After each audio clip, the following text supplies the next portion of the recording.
Welcome, Tricia, and thank you so much for joining us on this ECIS conversation. We're so happy that you found time in your schedule, in this busy schedule, June schedule. I know that you've been absolutely overwhelmed with requests. So thank you for taking the time to speak to us at this late stage in the year, and definitely a big shout out to you for making space for us. I'd just like to give you the intro for those listeners and viewers who don't know you yet. You're an educator who runs allieded.org, as we can see in your lovely visual behind you. You've worked as an educator in the US, China, Thailand, Ukraine, Morocco, Indonesia, Switzerland, and Singapore. I can see you following along, like, yes, yes. You founded Allied Ed, which is a fantastic website, a fantastic resource that we use and we link to on the ECIS website in our educator resources section. And you run a podcast which is far more prolific than any other I've encountered, the Be a Better Ally podcast, where you host conversations about LGBTQ plus inclusion, not just in schools but also outside of schools. I know you touch on many different things, but you have a lot of guests who we have in common with you. And you're the creative content director with Shifting School, which is another amazing resource that I know we'll get to in a moment. You live in Ottawa with your wife and your dog, who remind you every day that you deserve a really good walk, which I love about you. So in both of our cases, we have dogs behind us. So if they talk to each other, we've just discussed, we'll do another segment just for them. Welcome to the ECIS Conversation series, and thank you for joining us. Oh, thank you. I mean, I'm super humbled by that introduction, by this invitation as well. Of course, the work that you're doing is so important. So I'm really flattered to be here. I appreciate it, and I just also appreciate, when you're sharing the resources, when you're expanding on the conversation for a more LGBTQ plus inclusive environment. I really appreciate it because there's been so much silence around it. So when I get to partner with folks and just be making sure that it's a little less quiet, it matters so much to me. So I really appreciate that. Thank you. Of course, no, and I mean that is something that we feel our website is the benefits from having folks like yourself able to share things both live, but also resources that keep going and can be used in many different settings, are the whole reason that the website exists, that the newsletter exists, and now the cohort that we'll be running as well. So I have a few questions for you, and I know that we'll probably go far and wide, but I kind of wanted to start with the fact that it's June. You've had tons of requests, I'm sure, at the last minute for people to speak to you about Pride Month. And one of the things that stuck with me from one of your very latest episodes was about that issue that is kind of the elephant in the room, that says, sometimes you feel like people are just kind of putting Pride in a box and saying, let's celebrate it on these days. With some resources that are kind of found just at the last minute, or with a guest speaker, or with some activities that just happen. They have to happen now. And I wonder if you could talk through, I want to skip the first question I'd initially given you to sort of start with that, because I think, we are so appreciative that you gave us time now, knowing how busy you are. But I also understand what that can mean when you're looking at just one celebration of something that should really be a year-long culmination, as you explained it, of work that's been going on in the background. So can you speak a little bit to that and to that statement that you made in the last episode of your podcast, which you put together so eloquently and much better than I just have? Thank you. That's very generous. Yeah, and I was speaking on behalf of myself and a few others who we've been sharing this frustration of, if your school is sort of rushing in the month of June to like, ooh, maybe we should have a rainbow sticker or put that rainbow flag up, and you haven't really thought about what that action means, what it's meant to mean on behalf of your community, who you're doing it for, and how it links really with the rest of what's happening in your school, you're really sort of doing a disservice. And I think it's also unfair to not prepare those who you're working with for, what might be some pushback, what might be some questions, This has been a year where I've experienced much more anti-LGBTQ plus rhetoric than I have in years before. Not to say that I haven't experienced it before, but I think for a variety of reasons, this year it feels different. And I think you do want to do that, that work of saying, okay, when we get a question about why we're doing it, do we all feel comfortable answering that? Or are we going to leave that to be answered by the queer members of our community? Because that's also not fair to be asking them to do what can be really, additional emotional labor. And I think also you want to make sure that folks don't think you're doing it just as a throwaway. Size, right? Yeah. Yeah, exactly. And I would say that's true of everything that we do in schools. Any event that you're doing, why are you doing it? How is it an amplification of your beliefs and your values, and really your mission, your purpose, all of those things? I think that's really important. So preparing your community for that, seeing it as an opportunity to educate, and then also, again, just dealing with that reality that I think inevitably there might be some questions, there might be some concerns, and please don't leave teachers in the dark to have to fend for themselves, or students, or if your school has a GSA group, a student advisory group, really be mindful in thinking about, okay, what's this for? What's the education that we're doing around it? And how are we going to make sure that it's really been communicated in a way that's thorough, but also in a way where we do want feedback. We perhaps do want some questions, and we do want this to be something where people are learning more. I think schools always want that, right? Yeah. And I mean, you've just mentioned, sort of worrying trends that you've noticed recently about anti-LGBTQ plus rhetoric and having suffered even more personal things recently. What is the biggest fear factor that you've seen in schools? You mentioned pushback, and we'll come back to that word pushback, because you've developed resources to deal with those, solving some of those issues. But what's the biggest fear factor that you encounter? You work in schools as a consultant. You've obviously taught in many. Can you sum up on some of the things that prevent people from embodying this work, or even adopting it with aplomb? What fears have come out? Sure. I mean, often when I'm invited to work with a school, they're already in a position where they're willing to confront that fear, right? So, and in those instances, what I often hear from school leaders and from educators is this question of, do I know enough? Have I done enough of my own research? Do I know the terminology? Do I have the vocabulary? And often around that, we just talk about reminding them, like many of the things that we are asked to do in schools, we're lifelong learners, right? We love to throw that phrase around, and we're always learning more. So I will often recommend to teachers, when you're starting off in this practice, let students know, hey, I'm doing some reading around this. I'm doing some learning around this. If you've come across a word that you think, is more inclusive, or you've come across a resource, bring it to me. And just that act of letting students know you're doing that work, that is a great first step. And again, reminding them, you do not have to necessarily have taken a gender study course. You don't need to have a PhD in something.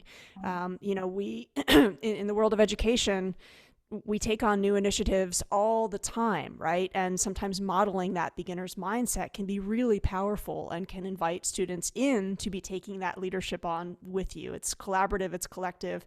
And we think of that as being good practice in a lot of other ways, right? If we're having conversations around digital literacy, we invite students to bring their lived experiences in. So I think this is yet another opportunity to do that. But the other big part of that fear is, I think a lot of educators wonder, do I have support from my school leaders? So I often recommend to school leaders, be really transparent around that. That this is something that matters to you, that you support, that perhaps you see as a safeguarding issue. And, some of the smaller gestures if folks are always coming into your office, have a book by an LGBTQ plus author on your desk. Also show and model your own learning for the community, because people are always watching. Anybody that's been in school leadership for a number of years knows that there are eyes on you, that people are following your lead. And so don't underestimate some of those smaller gestures that they won't go unnoticed, and they will be very, very meaningful. Absolutely. Yeah, that vulnerability in leadership, but also as teachers, we sometimes feel like we have to come to the lesson with everything prepared, with all outcomes sewn up.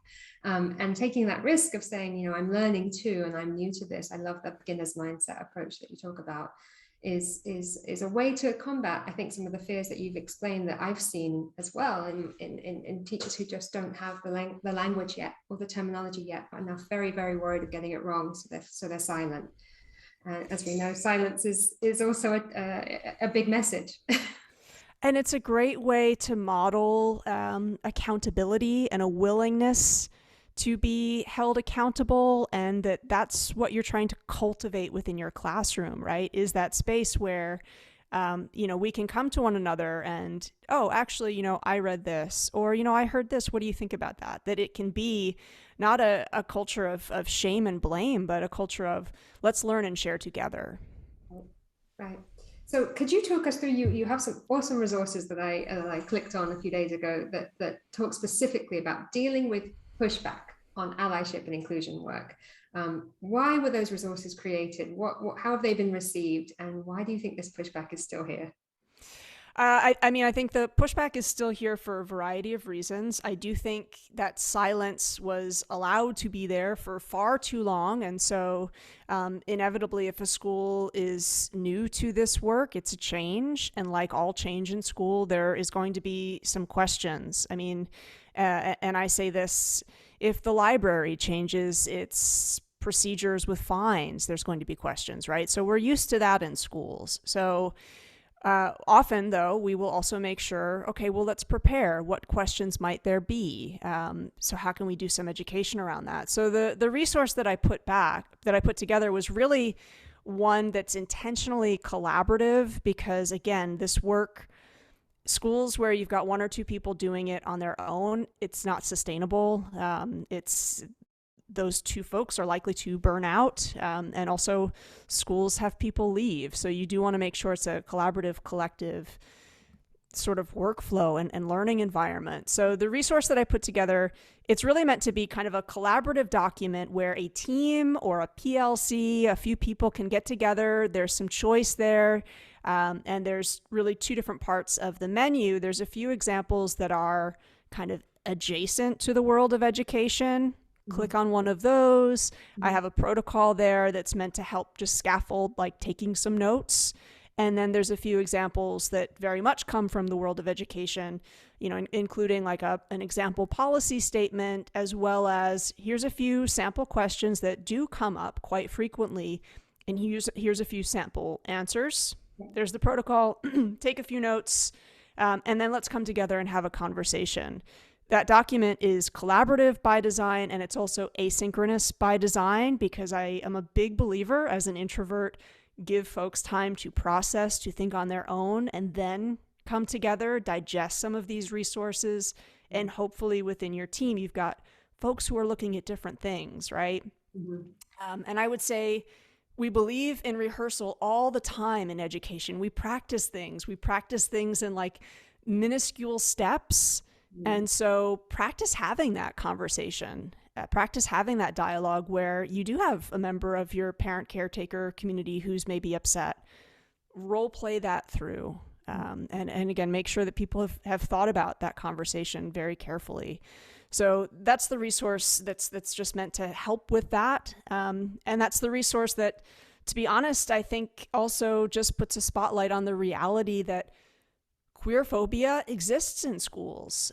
You are going to have some of that throughout the year, and perhaps especially during Pride. And I think let's be honest and open about that conversation. So what do we do about it? And not necessarily pretend like, oh, that would never happen here. Right. Yeah, what you've talked about is so key, that you need preparation. I love that you just managed to advocate for another group, which is introverts. Put forward, the fact that yes, everybody's learning habits and styles are really different. And the breaking things down into small manageable pieces means that the conversation doesn't have to be overwhelming for anybody. Educators can have time to practice what their responses would be if they were caught unawares by a response they weren't expecting, or even, for staff to kind of practice it between each other. Like, what is it that you found in your classroom that was different to what we found in ours? And I think that kind of reflection is really, really lovely. What kind of, that's kind of a secondary question, but then what have you seen in schools that's really worked in terms of working on inclusion in a way that you saw was not foolproof, I don't want to use that word, but like really, really had a great embedding and really worked well in terms of, was it that people were given that time and that drip and the ability to reflect? Was it that, you had really great leadership who embodied, the mission of the school and people were really able to follow them? Or was it a combination of things? What have you seen really good in your experience? Yeah, I would say for sure it's probably a combination. And the timing piece that you reference, for sure, schools who are not saying, well, this is what we're going to get it done this month, right? Schools that understand, no, this is a long-term part of what we will always have to work on, not a tick box, not a 1 year, sort of initiative, but we believe in this and we are going to believe on this. So we're going to be working on it for a long time. And, again, folks who have been in schools for any number of years, we do have initiative fatigue, right? There is never a school year that is the same year after year.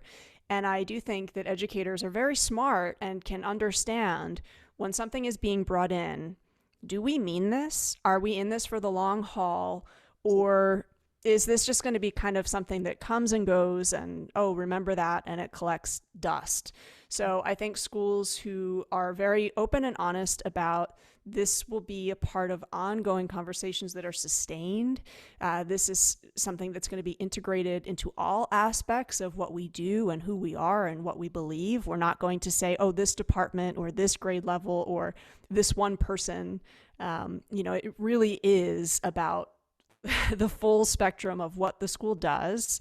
And it does have a collective behind it. You have a number of voices. You do not just have one person leading. There's no power hoarding. It really is power sharing. And then part of that too, I would say, is schools who are very intentional in how they set those dialogues up. And I often recommend to people, if you're a part of conversations involving DEIJ and there's like maybe 2 or 3 voices, but you don't really have any questions, you don't have any disagreement, that's not a good sign. You do need to make sure that those spaces have people saying, well, I don't know this. Does anybody know that? And I would say often within those spaces where you're having, different ways also for people to bring those concerns forward. It doesn't necessarily always have to be verbal. Is there a space for those questions? Again, there's my introversion. Yes. Do folks have multiple entry points to be leaving their thoughts and participating in that dialogue? That's another one that's huge. And then lastly, I would say they see that school leaders are a part of it too. They're there in those discussions.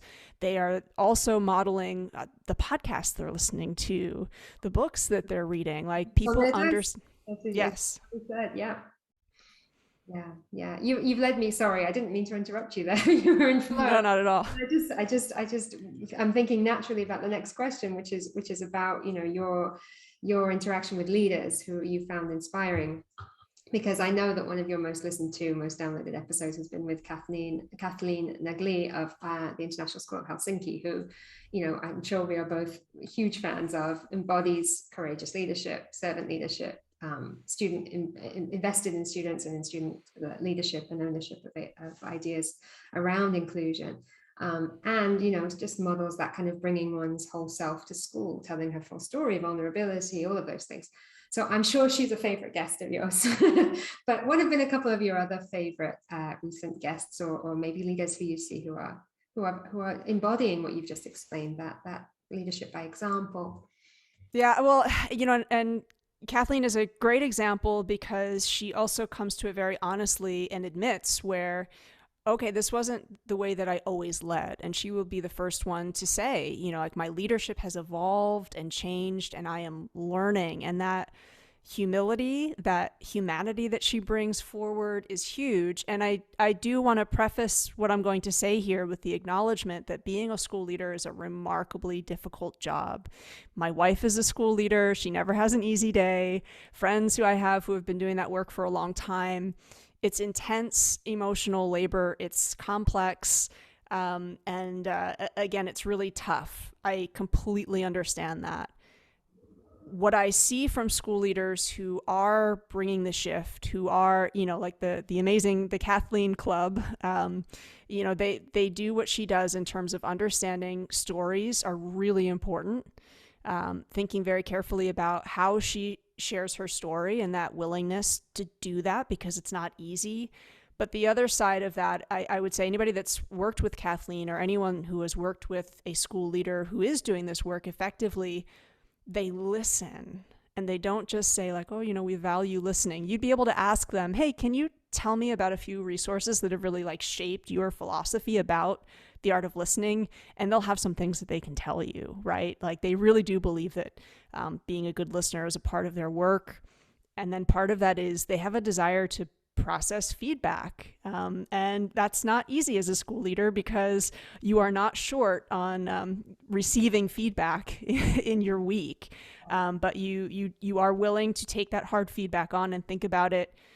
And Dory Clark is a writer. She's a contributor to the Harvard Business Review, has a number of books, and her most recent book is all about playing the long game.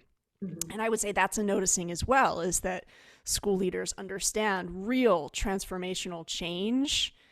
It means we have to play that long game, which in Dory Clark's book, she says, we very much live in a short-term world, right? We want to see quick change. We want to see remedies happen, snap, snap, snap. And that's not the reality. So how can we be working in a world that wants that fast, really quick change?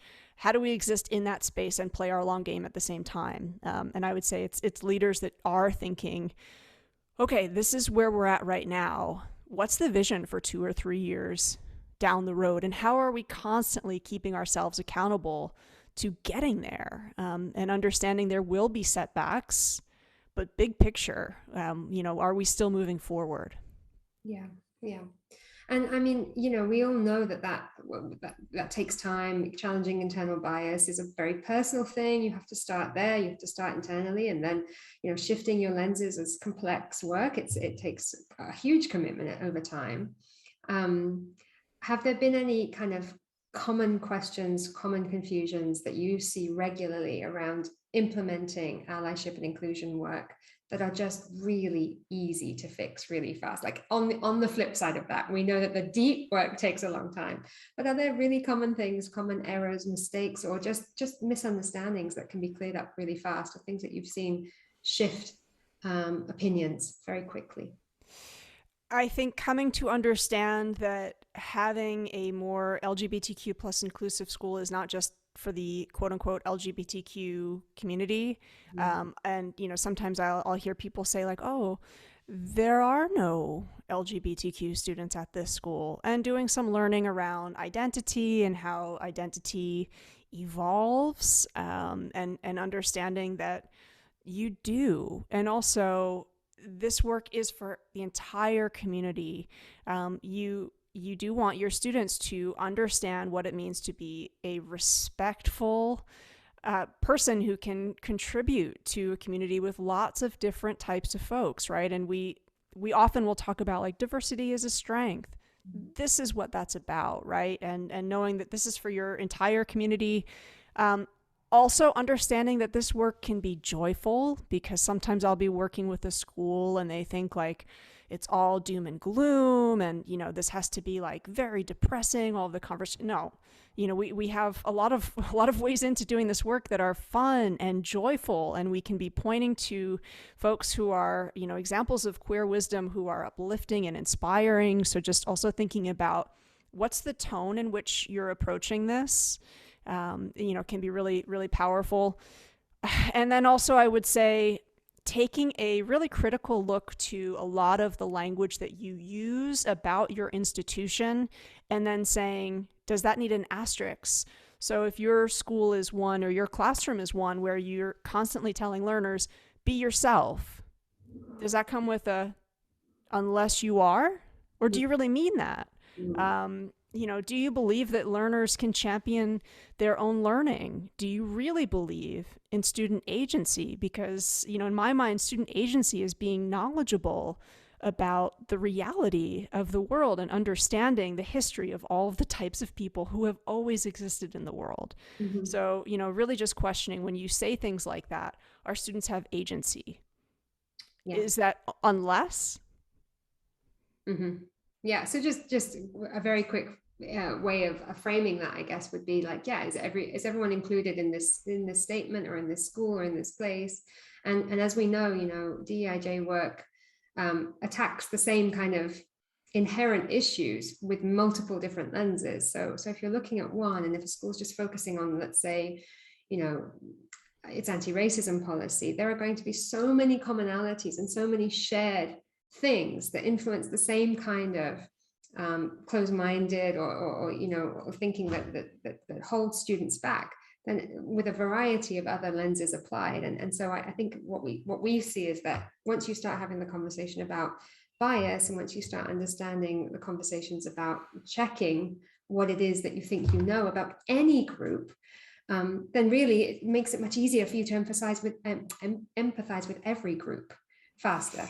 100%. And understanding that, that when we're talking about identity, you know, in the work of Dr. Kimberly Crenshaw, that it is intersectional, right? So, you know, also really looking at, when you're talking about LGBTQ plus inclusion, are all of the examples that you're giving white? Mm-hmm. You know, and we see this a lot in the publishing industry, right? So a lot of queer media will focus on white gay men. And so also making sure you're not just creating kind of a different layer of, you know, there's bias within trying to do your anti-bias work is really important. And, you know, I would say, you know, I mentioned YA literature.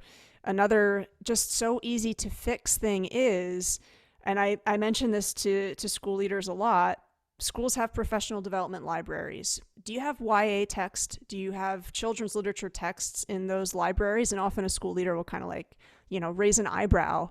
Mm-hmm. And well, why wouldn't they be? Mm. Do we think these resources that help children learn are somehow like beneath us?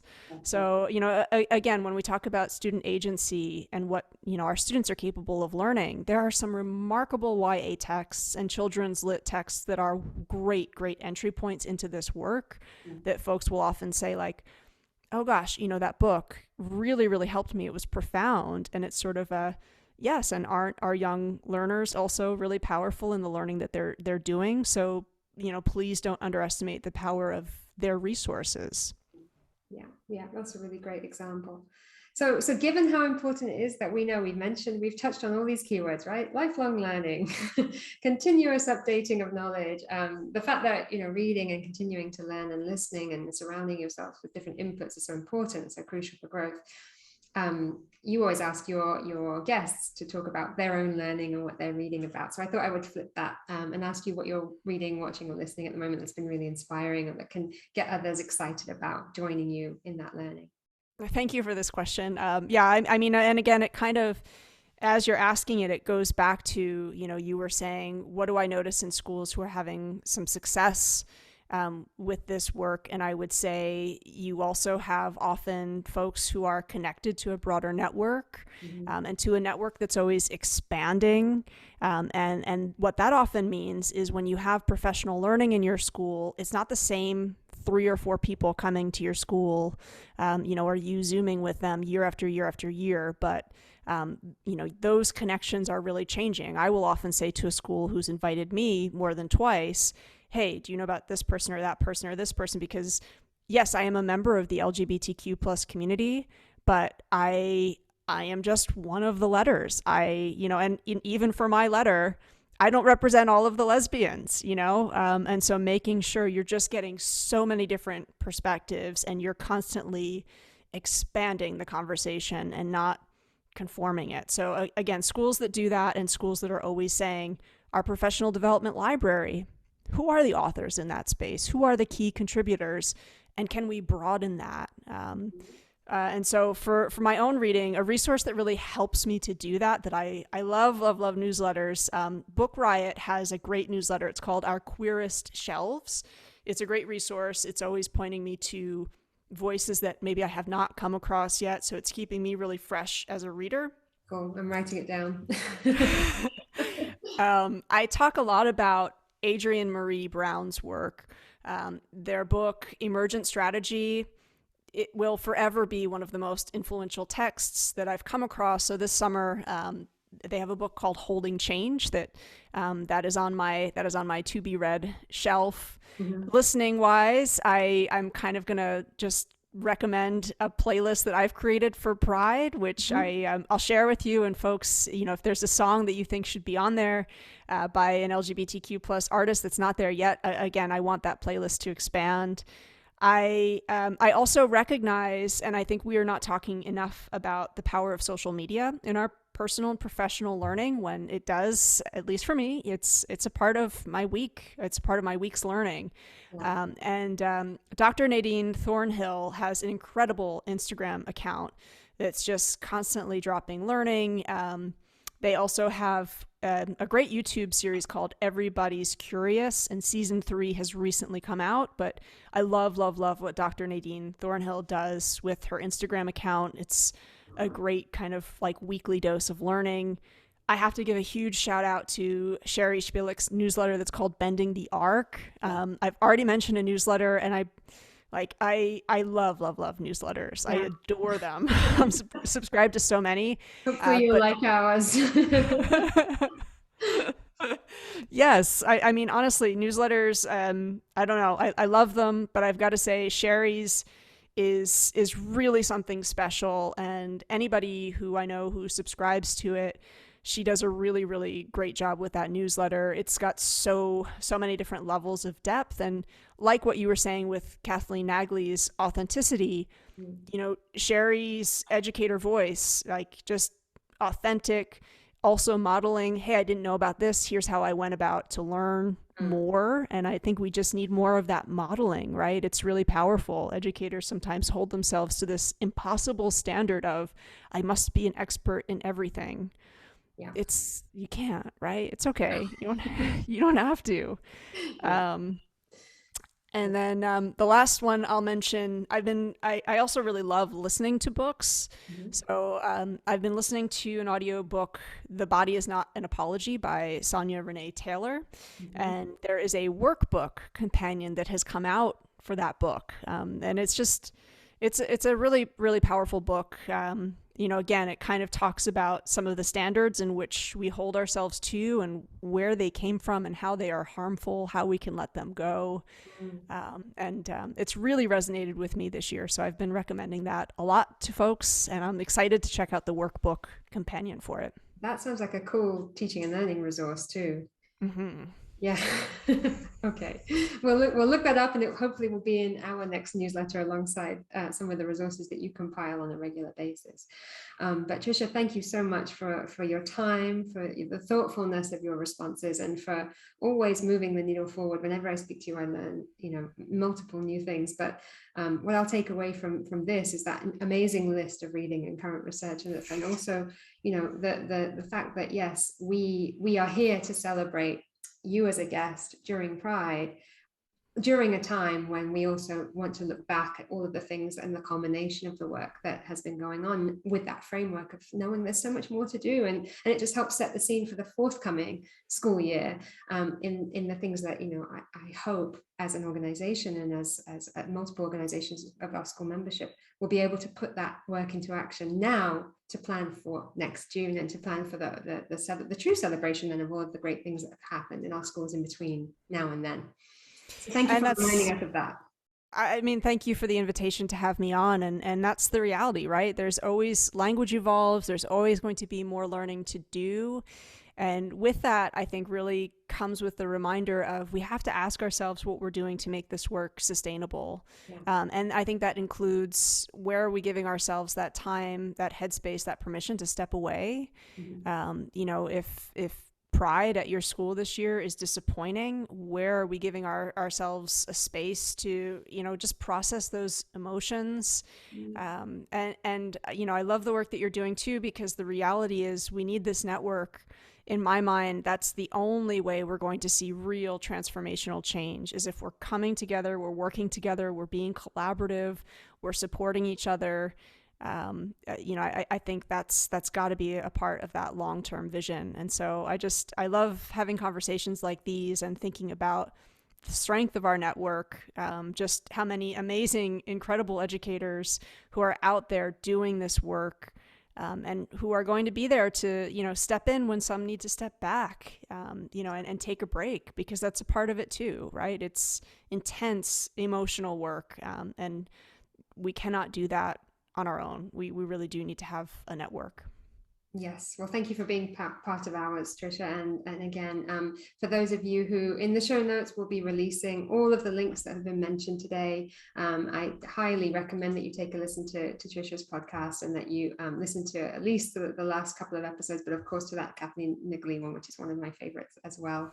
And yes, just tune in again next time for the next conversation that we'll be having, and we will look to you, Tricia, to recommend us someone that we should be speaking to for the next edition. That would be a nice tradition to carry forward, that every guest can recommend somebody else that we don't know yet, that we haven't talked to yet. So thank you. I love that. Thank you. Happy Pride. Happy Pride to you.